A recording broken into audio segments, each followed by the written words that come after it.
آؤ میں تمہیں وہ اس بارگاہ پہ لے جاؤں جس نے سب کو شانیں عطا فرمائی ہے۔ حضرت ابوبکر صدیق رضی اللہ تعالیٰ عنہ خلیفۃ المسلمین بنے، خلیفہ بنے تو سویرے جس رات خلیفہ بنے سویرے سر پہ ٹوکری رکھی، منڈی کی طرف جا رہے ہیں۔ حضرت عمر فاروق رضی اللہ تعالیٰ عنہ مولا علی شیر خدا کو کسی نے بتایا کہ وہ تمہارا خلیفہ تو جا رہا ہے مزدوری کرنے، وہ تو جا رہا ہے کمائی کرنے۔ حضرت علی شیر خدا مولا کائنات جناب فاروق اعظم دونوں نے رستے میں روکا کہ ابو بکر کہاں جا رہے ہو؟ فرمانے لگے کام کرنے جا رہا ہوں، مزدوری کروں گا، منڈی میں جاؤں گا، تجارت کرتا تھا اس کو جاری رکھوں گا، بچوں کا پیٹ بھی تو پالنا ہے۔ اب تمہاری حکومت کے پیچھے بچے تو نہیں نا بھوکے مروا لینے، میں نے کچھ کرنا تو ہے۔ حضرت عمر کہنے لگے چلا آ کے بیٹھ، ہم صحابہ کو اکٹھا کرتے ہیں اور مال غنیمت سے تیرا وظیفہ لگاتے ہیں، آپ کو وظیفہ ملے گا ماہانہ، تو آپ بیٹھ کر کے مسجد میں تو ڈیوٹی کریں۔ بیٹھ گئے، مشاورت ہوئی تو حضرت ابوبکر صدیق رضی اللہ تعالیٰ عنہ سے پوچھنے لگے جناب بتلائیے آپ کا کتنا وظیفہ لگایا جائے؟ تو حضرت ابوبکر صدیق فرمانے لگے اتنا لگا دو جتنی ایک مزدور کی تنخواہ ہوتی ہے۔ تو ایک صحابی بول کے بڑے میٹھے اور دھیمے لہجے میں کہنے لگے ابو بکر اگر تیرا گزارا نہ ہوا تو، اگر تیرا گزارا نہ ہوا تو حضرت ابوبکر صدیق فرمانے لگے اگر میرا گزارا نہ ہوا تو میں مزدوروں کی تنخواہوں میں اضافہ کر دوں گا، اگر مزدوروں کے گھر جلنے لگیں گے تو میرا بھی چلے گا، میں ان کی تنخواہیں بڑھاؤں گا صرف اپنی۔ تو مزدور کے حقوق کا تعین کیا۔ سب سے پہلے تو میرے نبی پاک علیہ السلام نے منع فرمایا، فرمایا جس کو مزدوری پر رکھو پہلے اس کے ساتھ اجرت طے کرو۔ حضور صلی اللہ علیہ وسلم نے فرمایا جب تک اجرت واضح نہ ہو جاؤ کسی کو کام پر، جب تک اجرت واضح نہ ہو جائے، مکمل نہ ہو جائے کہ کیا دینا ہے، طے کریں۔ کیا لوگے جو جناب دے دیں گے لے لوں گا، شریعت اس کو پسند نہیں کرتی، محبوب نہیں رکھتی۔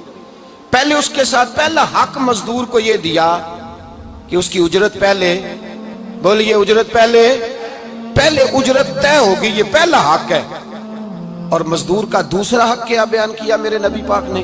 فرمایا جب، اور یہ ایسی اعلیٰ بات ہے کہ جتنے حقوق لکھنے والے ہیں نا، جتنے بین الاقوامی سطح پر انسانی حقوق کا چارٹر بنانے والے ہیں، وہ کہتے ہیں کہ یہ ایسا نقطہ حضور نے بیان کر دیا ہے کہ اس سے آگے کو بڑھ ہی نہیں سکتا، یہ ایسی بات ہے کہ جس کی شرح بھی کوئی نہیں کر سکتا۔ میرے حبیب کریم علیہ السلام نے فرمایا پہلے طے کرو، اور کیا خوبصورت لفظ ہے، قانون بنا دیا۔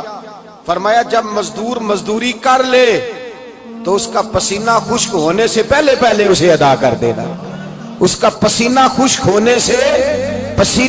ہونے سے پہلے اسے اس کی مزدوری دے دو۔ ایک صحابی اپنے خادم غلام کو مار رہے تھے تو میرے نبی پاک تشریف لائے، فرمایا کیوں اسے مار رہا ہے؟ حضور غلطیاں بڑی کرتا ہے۔ تو نبی پاک نے فرمایا جتنا تجھے اس پر اختیار ہے نا، اس سے کہیں بڑھ کر میرے رب کو تیرے اوپر بڑا اختیار ہے۔ کہا حضور یہ بڑی غلطی کرتا ہے، میں آخر کتنا معاف کروں؟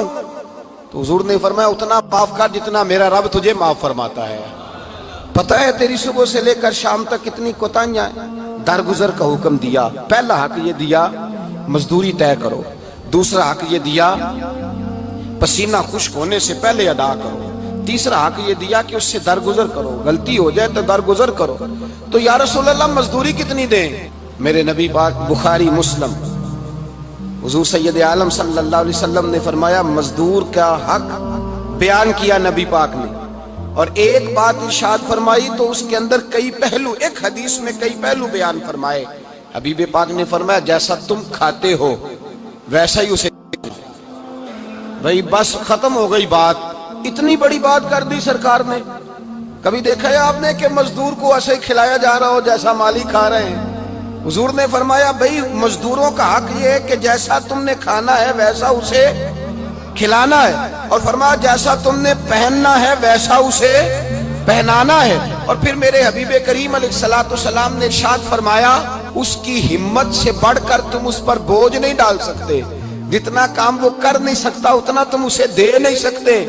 اور فرمایا اگر اتنا کام دینا ہے جو اس کی ہمت سے زیادہ ہے تو میں اس کے مالک کو کہتا ہوں وہ بھی اٹھ کے مزدور کے ساتھ کام پہ لگ جائے، اٹھے اس کے ساتھ کام میں شریک ہو جائے۔